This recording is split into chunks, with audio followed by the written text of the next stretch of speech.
Asking the question, when is Michael Cohen going to be indicted?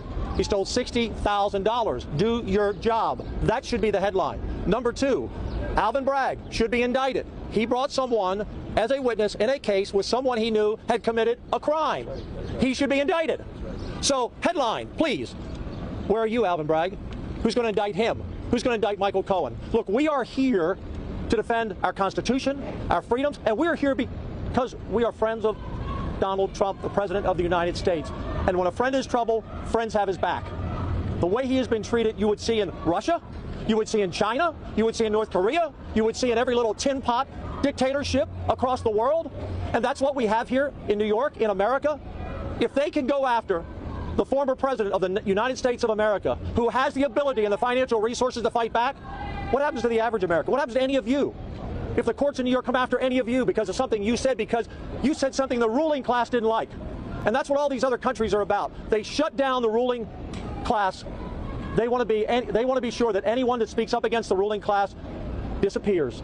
They want Donald Trump to disappear. They want to send him to jail. They want to take him off the main stage because they know he's their biggest danger to taking the ruling class down. No, you know why? Donald Trump is not the ruling class. Donald Trump is for every New Yorker. He's for every Texan, every state. Donald Trump has put his whole life on the line, for the American people. When he came down that escalator, he probably had no idea that he was going to be called to be the man in the gap to stand up for Americans. And he's standing up for you, even if you don't know it. I don't know who's next. Would a member of the ruling class be facing 730 years in prison? What a pathetic question. 730 years in prison, and he's a member of the elite?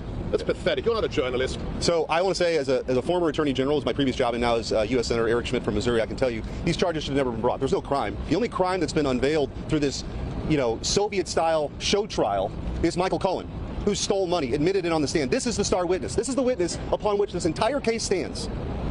And as a legal matter, this case is a total joke. In a broader sense, you want to talk about threats to democracy? That's what this is across the street. The idea that the Democrats not only try to keep him off the ballot, Donald Trump, but now throw him in jail for the rest of his life because they know he's going to win in November.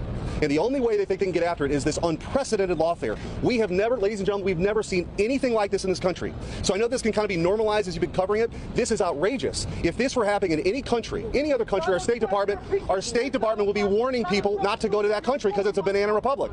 And more broadly speaking, let me just say this, from a political perspective, the American people see what's happening. This has added jet fuel to his campaign. You want to know why he's rising in the polls? Because the American people understand the injustice that's happening, and they don't want to see their country turn into a banana republic.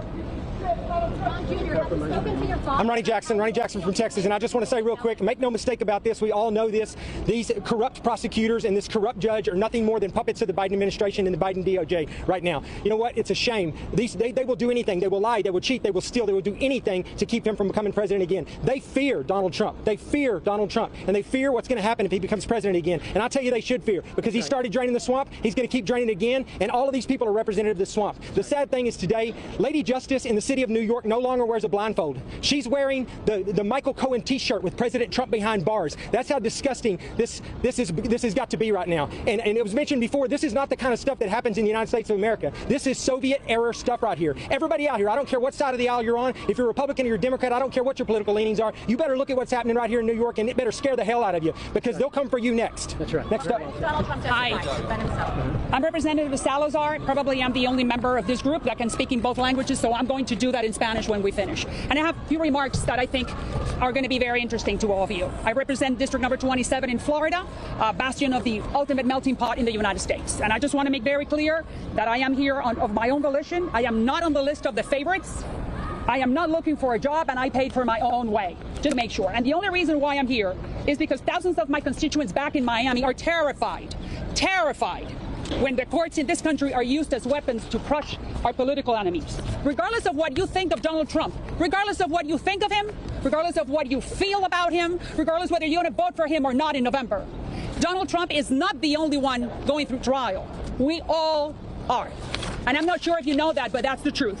Trump may be the one on the stand today, but the same forces that are manipulating the court system against him today will be after you tomorrow if we do not stop this political cycle circus that we're facing right now. The empirical evidence is overwhelming. And why do I say that? How come a person is being charged and we do not know the charges that are against him are clearly defined? That is all political. That happens in Cuba and Venezuela, not in the United States. How come the federal prosecutors 6 years ago decided not to touch this case, but somehow the state prosecutors in New York decided that it was the right timing? Because it's all political. Why there are no audio recordings? Don't you guys want to hear what's happening? How come there are no cameras in the courtroom? Why is that? Because it's all political. But you know what? My parents are Cuban Americans. They are political refugees. They came from Cuba 60 years ago. And political trials happen in banana republics. In banana republics, not in the United States of America. Thousands and thousands of my constituents, and that is why I'm here, not because I'm one of the favorites, but thousands of my constituents come from those countries, the Cuba, the Venezuela, the Nicaragua, very close to us, and they recognize and see very well when there's a political inquisition going on. They have lived it, they have suffered it, and they escaped it, including my parents. And yet now, we're watching this again, where? In the United States of America. There is something very wrong with this picture, and we have lived it, and that's why I'm here talking to you. The United States, the courts, the laws, the judges cannot be used as political weapons just to silence the other guy because you do not like him. The ballot box is where you fight those political battles, not in a court of law. And in the meantime, I belong to you for 35 years.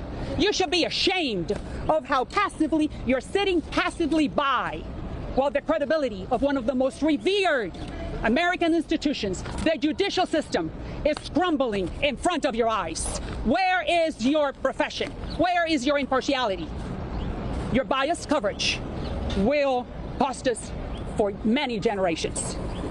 Unfortunately, my constituents know this movie does not end well.